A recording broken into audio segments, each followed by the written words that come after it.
Guys welcome. আজকে আমরা একটি পিসি বিল্ড করতে যাচ্ছি। এটি মূলত একটি বাজেট বিল্ড।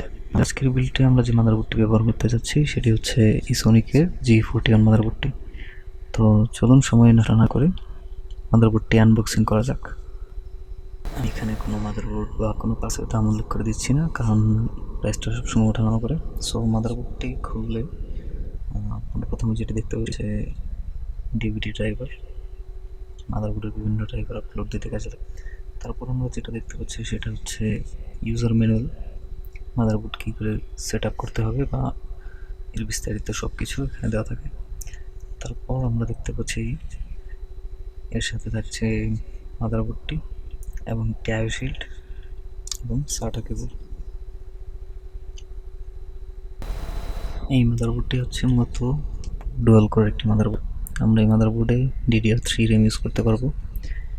এই মাদারবোর্ডটির মধ্যে একটি PCI স্লট রয়েছে, দুইটি DDR3 RAM এর জন্য দুইটা স্লট রয়েছে।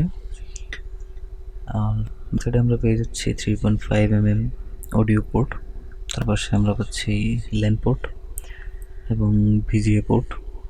এবং এই মাদারবোর্ডের একটি বিশেষত্ব হচ্ছে এটাতে আমরা 6টি USB পোর্ট পেয়ে যাচ্ছি। সো এটি মাদারবোর্ডের একটা প্লাস পয়েন্ট।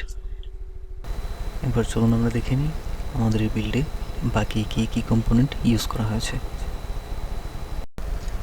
সো আমাদের এখানে র্যাম হিসেবে রয়েছে DDR3 4GB একটি স্টিক, তো একটা স্টিক ইউজ করতেছি। আর একটি ফিউচারে আমরা 4GB আরও অ্যাড করতে পারবো বা চাইলে 8GB অ্যাড করতে পারি। স্টোরেজ হিসেবে আমরা ব্যবহার করছি Hikvision company 120GB SSD use করার ফলে আমরা পারফরমেন্সটা একটু বেটার পাবো। তো প্রথমে আমরা প্রসেসরটি ফিট করে নেব। এখানে আমি আমার পুরাতন যে প্রসেসর ছিল ওইটা ইউজ করছি, কারণ বর্তমানে ডুয়াল কোরের নতুন প্রসেসরগুলো পাওয়া যাচ্ছে না বা পাওয়া যায় না, মার্কেটে অ্যাভেলেবেল না। আমার পুরোনো পিসিটা আপডেট করবো, এই জন্য আমি আমার পুরোনো প্রসেসরটি ইউজ করছি। সো প্রসেসরটি আমরা ঠিকমতো বসানোর পর চাপ দিলে যে লিভারটা আছে সেই লিভারটা চাপ দিলে অটোমেটিক উপরে কভারটা খুলে আসবে। এরপর আমরা আমাদের র্যামটি ইনস্টল করে নেব। র্যাম স্লটের মধ্যে র্যামটি বসিয়ে হালকা করে চাপ দেবে, র্যামটি সুন্দরভাবে লেগে যাবে। এক্সট্রা কোনো প্রেশার দেওয়ার কোনো প্রয়োজন হবে না র্যামের উপর। আমরা বাকি সেটআপগুলো দেখালাম না, আমরা সরাসরি পিসিটা ছাড়াই। সো গাইস, এ পর্যন্তই ছিল আমাদের বাজেট পিসি।